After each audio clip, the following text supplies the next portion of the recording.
Hola a todos, esta semana se ha celebrado el CES en Las Vegas, uno de los eventos más importantes dentro del mundo de la tecnología, y tanto Nvidia como AMD han tenido conferencias donde han anunciado cosas nuevas.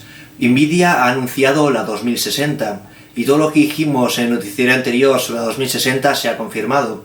Y además tengo por aquí la gráfica, así que esta semana subiré la review y no vamos a hablar de ella en el noticiario. Lo que también anunció Nvidia, que es muy interesante, es que por fin sus gráficas van a ser compatibles con Adaptive Sync, también conocido como FreeSync. Me parece un tema muy interesante y muy relevante, así que esta semana, cuando salgan los drivers que soporten FreeSync, que saldrán para las gráficas de la serie 1000 y la serie 2000, Pascal y Turing, subiré un vídeo sobre ese tema. Este monitor de aquí es FreeSync, así que probaremos a ver cómo funciona. Así que lo que nos vamos a centrar en este noticiario es en la conferencia de AMD, donde tuvimos cosas muy buenas y cosas muy malas. Se anunció la primera gráfica a 7 nanómetros, se habló de los Ryzen 3000 y alguna cosilla más. Antes de meternos a hablar sobre esto, ahora también podéis seguir a Todo Hardware en Twitter. Si no queréis perderos las mejores ofertas, descuentos, promociones dentro del mundo del hardware, entonces podéis seguirles en Twitter, tendréis el link en la descripción de este vídeo. Ahora sí, empezamos.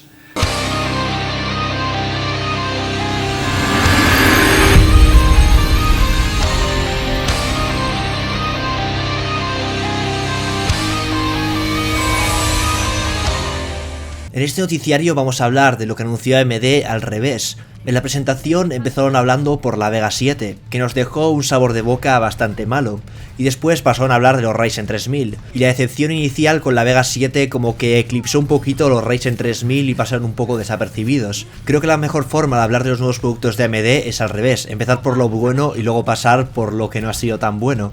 Así que vamos a empezar por los Ryzen 3000. Por desgracia, AMD no ha dado muchos detalles.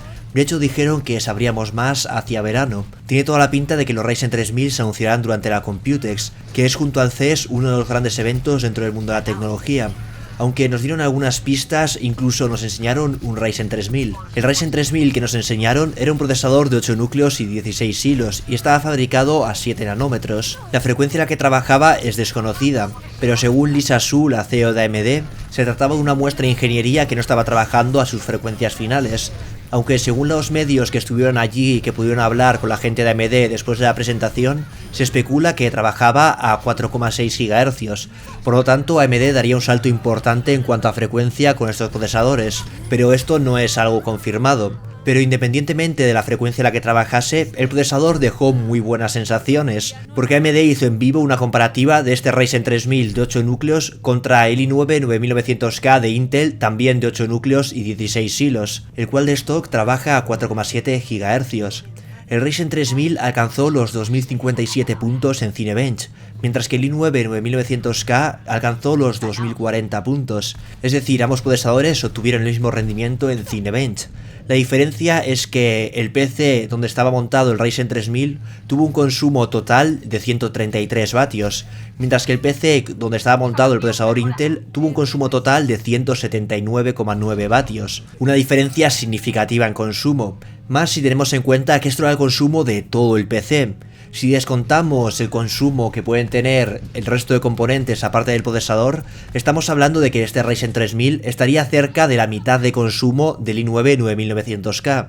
Mitad de consumo, mismo rendimiento en Cinebench y frecuencias todavía no finales, es decir, que todavía puede ir a más. Y la verdad, dudo que este Ryzen 3000 estuviese trabajando por encima de 4,7 GHz. Seguramente estuviese trabajando a esos 4,6 que se especula o incluso a frecuencias menores.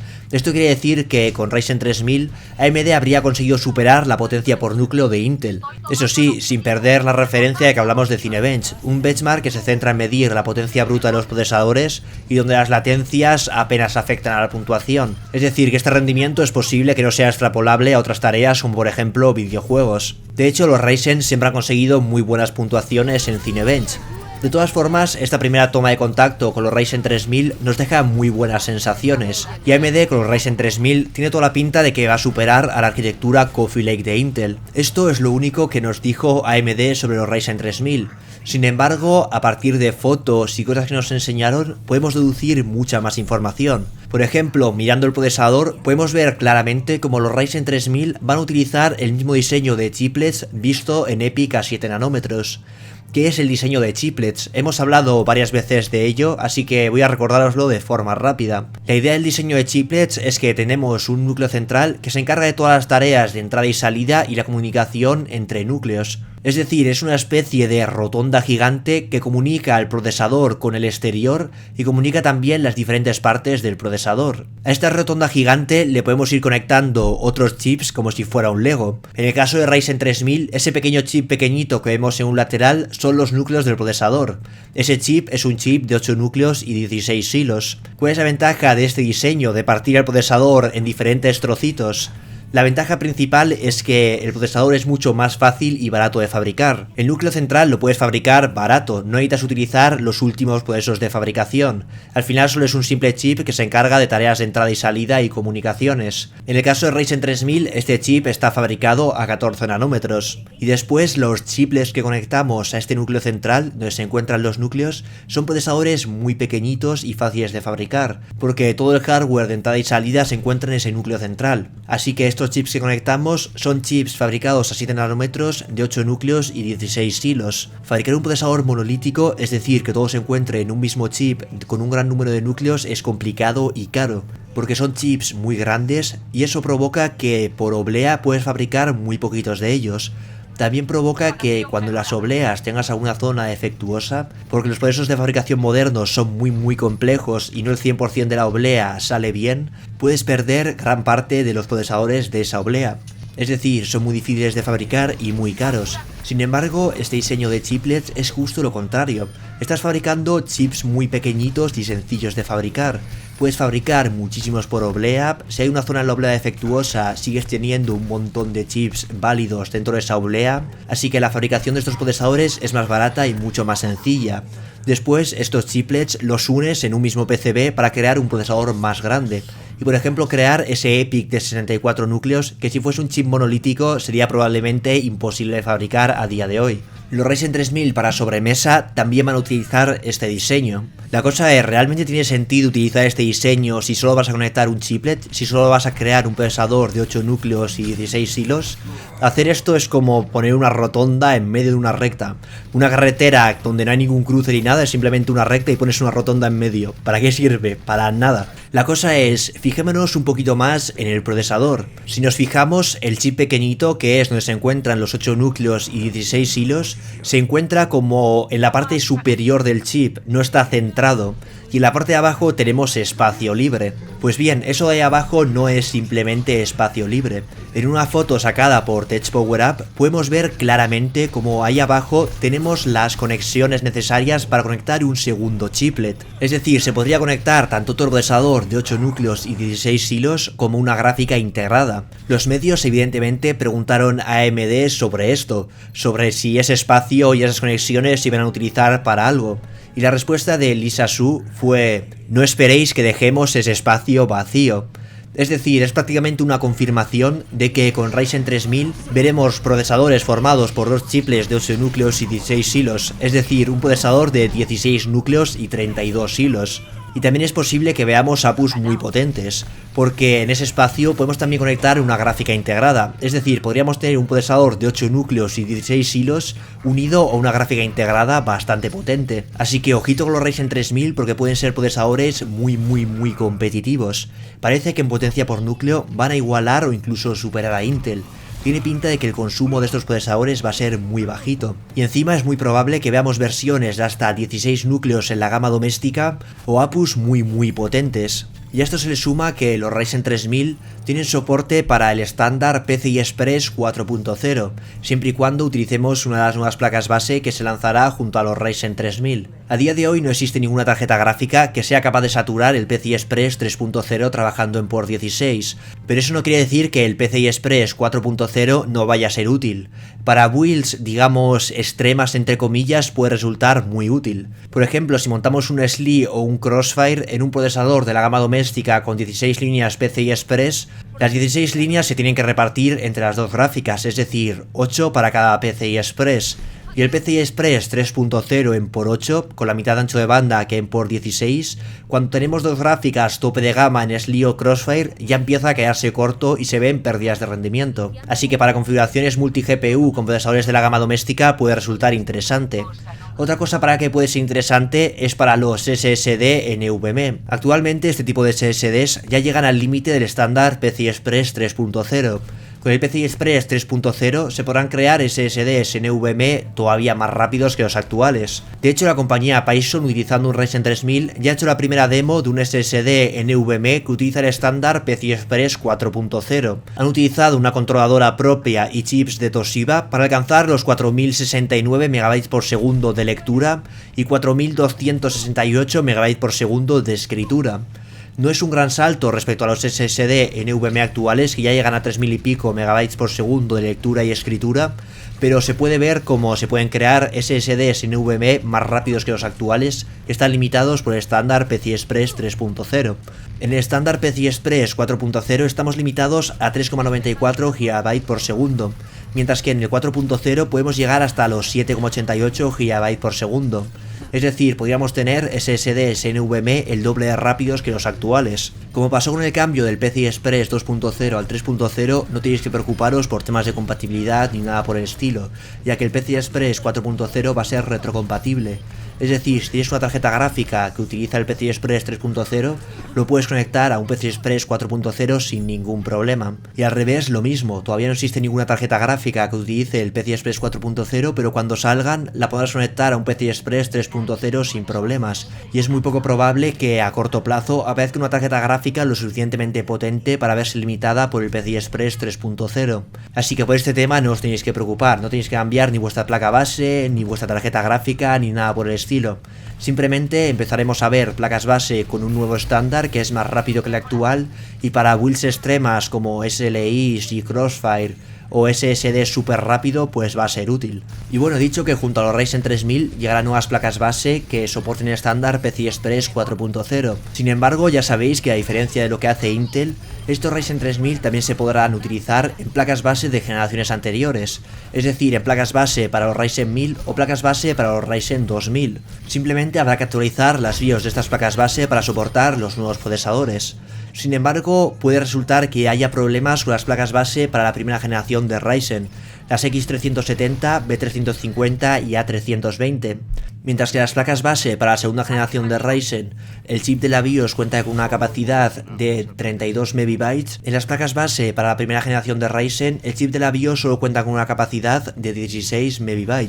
¿Cuál es el problema de esto? Que con esos 16 MB no tenemos espacio suficiente para meter el microcódigo de los Ryzen de primera generación, los Ryzen de segunda generación y los Ryzen de tercera generación. ¿Quiere decir esto que las placas base de primera generación no se van a poder utilizar con los Ryzen 3000? En principio no necesariamente. El problema es que para dar soporte a estos nuevos procesadores tenemos que eliminar el microcódigo de la BIOS de los procesadores de anteriores generaciones. No tenemos espacio suficiente para dar soporte a las tres generaciones al mismo tiempo. Entonces seguramente lo que ocurra es que se hacen actualizaciones de BIOS para soportar los Ryzen 3000, pero que borren el microcódigo de Ryzen 1000 y Ryzen 2000. Es decir, tú tienes por ejemplo tu placa base X370 con un Ryzen 1700 y quieres actualizar a un Ryzen 3700. Entonces vas a tener que actualizar la BIOS, y en el momento en el que actualices la BIOS, tu placa base ya no va a soportar los Ryzen de primera generación, solo va a soportar los Ryzen 3000. Y el problema que tiene esto es que va a haber muchísima gente que actualice la BIOS por error, se confunda o no se lea lo que ponga en las notas de esa versión de la BIOS y acaba actualizando la BIOS de su placa base y pierda el soporte para el procesador que está utilizando y deje de funcionar. Y claro, como tu procesador ya no lo soporta la placa base, necesitas un Ryzen de tercera generación para hacer un rollback y volver a actualizar la BIOS que soporte los Ryzen de primera generación. Así que esto puede acabar causando una oleada de usuarios quejándose en los foros porque no ha hecho las cosas bien. Y tengo miedo de que los fabricantes se asusten y digan, mirad, para quitarnos de problemas no vamos a dar soporte a los Ryzen 3000 en placas base de primera generación y punto. Así no hay ningún problema y nadie la lía. Así que habrá que ver cómo es el soporte y qué placas base se actualizan y cuáles no para soportar los Ryzen de tercera generación. Pasamos ahora a hablar de tarjetas gráficas. La verdad es que la presentación prometía bastante, porque Lisa Su apareció con una chaqueta de cuero. La chaqueta de cuero es casi el símbolo de identidad del CEO de Nvidia. Siempre en las presentaciones aparece con una chaqueta de cuero y se ha vuelto como su símbolo, lo que representa.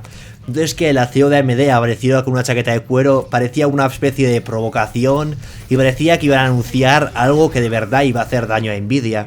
Sin embargo, nada más lejos de la realidad. Sí que es verdad que anunciaron la primera tarjeta gráfica fabricada en el proceso de fabricación a 7 nanómetros, pero esta tarjeta gráfica está muy lejos de lo que esperábamos y de lo que las filtraciones aquellas decían. Esta Vega 7 es la primera tarjeta gráfica fabricada a 7 nanómetros y cuenta con 3840 shaders, es decir, el mismo número que la Vega 56. Sin embargo, gracias a los 7 nanómetros, el chip es bastante pequeñito y cuenta con una superficie bastante reducida. La gráfica trabaja a 1,8 GHz versus los 1,55 a los que venía la Vega 64. Y quizá lo más interesante de esta tarjeta gráfica es que cuenta con 16 GB de memoria HBM2 que alcanzan un ancho de banda de 1 TB, más del doble de ancho de banda que una RTX 2080. Su consumo según AMD equivalente al de la Vega 64, así que seguramente bastante alto. Y viendo que la gráfica de referencia es bastante grande y trae ventiladores, parece confirmarnos esta idea. Pero ahora viene lo malo. Esta gráfica saldrá a la venta el 7 de febrero por un precio de $699. Ese es exactamente el precio de la RTX 2080. Se pueden encontrar bastantes modelos a ese precio y en el caso de España seguramente se traducirá en unos 700 y pico euros. Y ya tenemos algunas RTX 2080 por ese precio. ¿Y cómo es el rendimiento de esta gráfica? En la presentación mostraban que su rendimiento era bastante similar al de la RTX 2080, salvo en Strange Brigade, donde parecía que era un poco más rápida. Sin embargo, tiene toda la pinta de que eligieron estos tres juegos por algo, eran los juegos donde su gráfica mejor se veía. Después de la presentación, dieron a los medios un montón de pruebas de rendimiento donde se comparaba en diferentes juegos la Vega 64 a la Vega 7. El aumento de rendimiento es de entre un 20 y un 30%. La cosa es que si cogemos los benchmarks que tenemos actualmente de la Vega 64, de la gente que la ha probado, y sumamos ese 20-30% extra de rendimiento, la realidad es que no nos quedamos a la altura de la 2080, sino que nos quedamos alrededor de un 10% por debajo. Sí que en circunstancias ideales, y en esos juegos que enseñó AMD en la presentación, la Vega 7 se encuentre muy cerca de la 2080 y tenga un rendimiento equivalente, pero tiene pinta de que no va a ser el caso general. Entonces recapitulemos un poco. Tenemos una gráfica que cuesta lo mismo que la RTX 2080, que su rendimiento tiene toda la pinta de que va a ser algo inferior o en el mejor de los casos similar, que consume bastante más que la 2080, que no trae ninguna de las nuevas tecnologías que traen las gráficas de Nvidia. No trae ni RTX, ni DLSS, ni trae otro tipo de tecnologías que pueden ser muy interesantes como Adaptive Shading, que permite renderizar zonas de la imagen con mayor calidad que otras zonas de la imagen. Esto, por ejemplo, puede ser muy útil en realidad virtual, donde podríamos renderizar a máxima resolución solo la zona donde estamos mirando y los bordes de la imagen renderizarlos a resolución inferior. Esto nos permitiría aumentar la resolución de los cascos de realidad virtual y mantener un buen rendimiento. No incluyen la tecnología Mesh Shading, que es otra tecnología también bastante interesante, que de momento solo la hemos visto en la demo de los asteroides, que lo que hace es reducir el número de polígonos de los objetos lejanos, pero sin producir el típico pop-in, eso de que de repente te acercas al objeto y es un objeto en mala calidad y de repente hace pop y se convierte en un objeto de buena calidad, sino que lo hace de forma progresiva utilizando los tensor cores de la gráfica y en principio lo hace de forma que no te das cuenta. Pues cuando el objeto se ve lejos se representa con pocos píxeles, entonces aunque está a menor calidad no lo vas a poder apreciar y a medida que se acerca va aumentando su número de polígonos gradualmente. Esto puede permitir aumentar el rendimiento y también puede permitir meter muchos más objetos en pantalla de los que se podían meter hasta ahora. Y la Vega 7 al final está basada en la arquitectura GCN, arquitectura que se estrenó en 2011. Y pese a que ha habido varias iteraciones, ha ido mejorando con el tiempo, a día de hoy ya es una arquitectura que está obsoleta. Entonces, ¿qué sentido tiene esta Vega 7? ¿Quién se va a comprar esta Vega 7 por encima de una 2080? Pues la verdad, quitando gente que sea super fan de AMD o que odie muchísimo a Nvidia y prefiera comprarse la Vega 7, nadie se la va a comprar, porque objetivamente es una gráfica peor que la RTX 2080. Si hubiera sido más barato, hubiera costado, yo que sé, $499, entonces hubiera sido muy interesante. Pero claro, esta gráfica está fabricada en el proceso de fabricación a 7 nanómetros, proceso de fabricación que a día de hoy es bastante caro. Y luego tenemos además 4 stacks de memoria HBM2, que también tienen que ser carísimos. Así que aunque AMD quisiera, seguramente esta gráfica no podrían venderla más barata, porque es una gráfica que seguramente sea carísima de producir. Y esto es otra cosa que tiene a favor Nvidia, En un proceso de fabricación mucho más barato y digamos antiguo entre comillas, los 12 nanómetros, son capaces de hacer una gráfica que es superior a lo mejor que puede ofrecer AMD. Y probablemente AMD tenga un margen de beneficio muy pequeño con esta Vega 7, mientras que Nvidia tiene un margen de beneficio enorme con la RTX 2080. Y ahora viene la duda de ¿y por qué narices AMD ha metido memorias HBM2 y no ha metido memorias GDDR6 para que la gráfica sea más barata? Bien, lo primero probablemente porque la arquitectura Vega no soporte memorias GDDR6, seguramente eso lo incluye un controlador para memorias HBM, y ponerse a rediseñar la arquitectura para una gráfica que ellos mismos saben que no va a ser competitiva, porque al final la arquitectura GCN ya no da más de sí, pues no tiene mucho sentido. Aún así, podrían haber metido solo 2 extras de memoria HBM, meter 8 GB y que la gráfica fuese más barata. El problema de esto es que igual no es posible. La Vega 64 y la Vega 56 ya se vio que en cuanto a ancho de banda estaban bastante limitadas. Aunque usaban memorias HBM2 y tenían 500 GB por segundo de ancho de banda, cuando overclockeabas el núcleo el rendimiento apenas aumentaba, pero cuando overclockeabas las memorias HBM2 el rendimiento sí que aumentaba. Esto quería decir que estaban sufriendo algo de cuello de botella por el ancho de banda. Y al final es lo mismo que antes, la arquitectura GCN es una arquitectura ya antigua, no tiene todas las tecnologías de compresión de memoria que ha metido Nvidia en sus gráficas, por lo que no hacen un uso eficiente del ancho de banda y necesitan mucho más ancho de banda para conseguir los mismos resultados. Entonces claro, si gracias a los 7 nanómetros aumentas la velocidad a la que trabaja el núcleo de la gráfica, pero el ancho de banda te limita, pues te quedas igual, no aumentas el rendimiento. Así que probablemente AMD necesitaba más ancho de banda, y la única opción para conseguir eso era, en vez de meter 2 extras de memoria HBM, como tienen las Vega 64 y Vega 56, meter 4. Y como las memorias HBM2 de menor capacidad son de 4 GB, pues al final la gráfica ha acabado con 16 GB de memoria HBM2. Es posible que esta gráfica tenga su pequeño nicho de mercado. Dentro del mundo profesional, sobre todo dentro del mundo de los creadores de contenido, seguro que mucha gente agradece el tener 16 GB de VRAM y encima con un ancho de banda tan grande como 1 TB por segundo. Sin embargo, en el mundo de los videojuegos creo que esta gráfica va a ser un fracaso absoluto. Habrá que confirmarlo con las reviews, pero la 2080 tiene pinta de que es una opción mucho mejor que esta Vega 7. Y Nvidia lo ha hecho perfecto, porque la única ventaja que podía tener esta Vega 7, que es FreeSync, el poder decir, mira, la gráfica es un poco peor, pero mira, tengo un monitor FreeSync y si me compro esta Vega 7 puedo utilizar el monitor FreeSync con la gráfica, ha desaparecido de un plumazo. Porque las gráficas Nvidia a partir de este martes también van a soportar FreeSync cuando salga la última versión de drivers. Y es que Nvidia aquí lo ha hecho perfecto, porque todos sabíamos que en algún momento Nvidia tendría que dar soporte a FreeSync, porque cada vez hay más monitores FreeSync en el mercado, lo cual era un incentivo para comprar gráficas AMD, y además tanto AMD como Intel apuestan por FreeSync. Y va a llegar un momento en el que los fabricantes de monitores dijesen, mira, paso de G-Sync, hay muchísimos usuarios entre AMD y Intel, prefiero meter FreeSync a mi monitor, que sea más barato y que sea más competitivo y así venda más. Y como prácticamente todos los monitores modernos que no son G-Sync ya soportan FreeSync, pues al final hay mucha gente que tiene monitores FreeSync y es un incentivo el comprarte una gráfica AMD o una futura gráfica de Intel para poder aprovechar tu monitor. Entonces, tarde o temprano Nvidia tenía que dar soporte a FreeSync. La cosa es que han elegido el momento perfecto. Hasta ahora realmente no lo necesitaban porque no estaban perdiendo ventas por nada dar soporte a FreeSync, pero algún día tendrían que aceptarlo y dar soporte a FreeSync, y han elegido el momento perfecto porque justamente han dejado fuera de juego hasta Vega 7. La única ventaja que podía tener para los gamers ha desaparecido y hace que esta nueva gráfica de AMD prácticamente no tenga ninguna oportunidad contra la RTX 2080. Así que Nvidia ha jugado muy bien con los tiempos.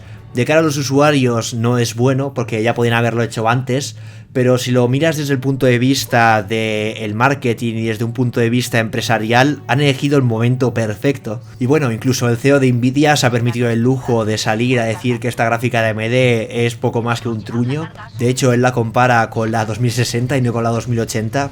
Seguramente sea tan duro con AMD porque las acciones de Nvidia han estado bajando bastante estos últimos meses y por eso quiere dar como una imagen de fortaleza, como que son muy superiores a AMD, y por eso ha salido diciendo que la Vega 7 es una mierda, cosa que es poco común porque los CEOs de compañías no suelen hablar normalmente de productos de otras compañías. Pero el que para mí ha sido el mayor indicativo de que esta gráfica no tiene muy buena pinta es que no parece ni que la propia AMD tenga ninguna esperanza en ella, porque resulta que a las pocas horas de la conferencia de AMD y de ver que el recibimiento de la Vega 7 había sido bastante malo, lo primero que ha dicho Lisa Su ha sido decir: Tranquilos que este año también van a llegar las gráficas Navi. Esta Vega 7 no es lo único que tenemos más gráficas para este año. Y de hecho también han hablado de que el Ray Tracing les parece importante, que están trabajando en ello y que ahora mismo hay pocos juegos que lo soportan, pero que en el futuro seguramente sus gráficas también soporten Ray Tracing. Es decir, cuando tú anuncias un producto nuevo y un producto en el que tienes confianza, lo que quieres es patrocinar ese producto y decir, mirar, esta gráfica es la leche, comprarla a todos porque es lo mejor que hay en el mercado. Pero no, lo primero que han dicho es, no os preocupéis porque tenemos más gráficas para este año y también estamos trabajando en Ray Tracing. Es decir, la propia AMD sabe que esta gráfica no es competitiva. Así que bueno, esperemos que esas gráficas Navi también a 7 nanómetros sean más competitivas. Esas gráficas en principio competirían en la gama media y ahí sí que podría sacar a AMD algo interesante, algo bueno en calidad-precio. Y bueno, para terminar el noticiario vamos a dar un repaso rápido a otras noticias también interesantes, porque las diferentes marcas también han llevado cosas nuevas al CES que son interesantes. Lo primero es que hemos visto ya los primeros portátiles que utilizan gráficas Turing. Hemos visto sobre todo portátiles que utilizan las RTX 2080. Especial mención a la ROG Mothership de Asus, porque han creado algo parecido a una Surface de Microsoft. Es más gorda, es también más pesada, pero es una cosa súper pequeñita, pero lleva dentro un i9 para portátiles de 6 núcleos y una RTX 2080. Es una pasada como han metido componentes tan potentes en algo tan pequeñito. Mola un montón, cuando llegue a España ojalá pueda probarlo y subir vídeo al canal sobre él. MSI por su parte ha llevado al CES su nueva gráfica a tope de gama, la RTX 2080 Ti Lightning. En el anterior noticiario dije que quería que esta gráfica tuviese amarillo porque era el color representativo de esta serie y al final ha acabado siendo color oro, pero bueno, me sirve. Es una gráfica llamativa que se nota que es algo diferente y no es como la Lightning de la generación anterior, que era una gráfica normal. Tú la veías y decías una gráfica normal como otra cualquiera, cuando las Lightning siempre han sido gráficas pensadas para overclock con nitrógeno líquido y gráficas impresionantes, que a simple vista decías, ostras, esta gráfica mola, esta gráfica es algo diferente. Y esta gráfica es de nuevo una Lightning de verdad, una gráfica que dices, ostras, esto es algo diferente a las gráficas normales. Fibra de carbono, color oro. No es la gráfica más bonita del mundo, pero es una gráfica llamativa. Por su parte, EVGA me ha decepcionado un poco con la 2080 Ti Kingpin, que es también su gráfica a tope de gama y la que suele tener todas las generaciones los récords overclock en casi todos los benchmarks. Le pasa lo que le pasaba a la 1080 Ti Lightning, se ve bastante genérica, se parece mucho a las gráficas Hybrid que ya tenía EVGA. Sí que es verdad que tiene el disipador de cobre, lo cual es llamativo, y tiene una pantalla en el lateral, pero no sé, no es una gráfica distintiva, no es una gráfica que impresione como debería ser una Kingpin. Después Intel también tuvo conferencia en el CES y anunció algunas cosillas no demasiado interesantes. Se han confirmado los Intel que acaban en KF, que son estos procesadores sin gráfica integrada. No sabemos si con gráfica integrada defectuosa o directamente no traen en el silicio la gráfica integrada. Y en principio deberían ser más baratos que las versiones normales de los procesadores. Cuanto más baratos sean, dirá si merece la pena o no merece la pena. Ya hemos hablado de esto en noticiarios anteriores, así que no me voy a meter aquí. Sí que decir que tendremos un i9 9900KF, un i7 9700KF, un i7 9600F, i5 9400F y i3 9350KF. Después también han anunciado que van a sacar un i9 9400 para ampliar la familia Coffee Lake. Y quizá lo más interesante es que parece ser que la arquitectura Ice Lake, los primeros procesadores a 10 nanómetros de Intel, no llegarán hasta navidades de este año, es decir, hasta prácticamente finales de año. Eso quiere decir que la respuesta de Intel a los Ryzen 3000 no llegará hasta unos cuantos meses después. Y bueno, para terminar, en el CES también hubo otro anuncio bastante llamativo y del que se ha hablado bastante, y es el IBM Q System One, el primer computador cuántico comercial. Bueno, entre comillas, porque no lo puedes comprar, puedes utilizarlo a través de la nube y los tendrá IBM en sus laboratorios. Esta noticia ha llamado bastante la atención por eso del primer ordenador cuántico comercial que se va a vender y tal, pero en realidad es más un símbolo que otra cosa. Explicarlo en un noticiario es bastante complicado. Tengo preparado un vídeo sobre este tema, estoy ya acabando el guión y a ver si lo puedo subir en 1 o 2 semanas. Pero este ordenador, por mucho que parezca muy guay, por ser cuántico y tal, en realidad es muy poco potente, es menos potente que el ordenador con el que estás viendo este vídeo. y realmente no tiene demasiada utilidad. Pero sí que va a ser útil porque lo va a poder utilizar gente de todo el mundo a través de la nube y se va a poder avanzar en tema algoritmos para ordenadores cuánticos, porque ya veréis en el vídeo que subiré sobre el tema que a día de hoy el tema de cómo programar para un ordenador cuántico está casi tan verde como los ordenadores cuánticos en sí. De hecho, a día de hoy sí que tiene toda la pinta de que los computadores cuánticos va a haber tareas donde sean la hostia, pero realmente nadie ha probado que en realidad los ordenadores cuánticos sean más rápidos que los ordenadores tradicionales. Hay uno o dos algoritmos que sí que se ha demostrado que son más rápidos en un ordenador cuántico que en un ordenador tradicional y que no hay ninguna forma de que un ordenador tradicional lo haga más rápido que un ordenador cuántico, pero la cosa en realidad está muy verde en este tema y seguramente pasen muchos años hasta que realmente veamos ordenadores cuánticos funcionales. Tiene toda la pinta de que sí, pero realmente ni siquiera se sabe a día de hoy si van a ser realmente útiles y tan potentes como se piensa. Y bueno, con esto terminamos este noticiario, media horita, uno de los noticiarios más largos, pero había mucho de lo que hablar con el CES. Ya sabéis, si no queréis perderos las últimas novedades, suscribiros al canal y si ya lo estáis, activad las notificaciones. Hasta el próximo vídeo, adiós.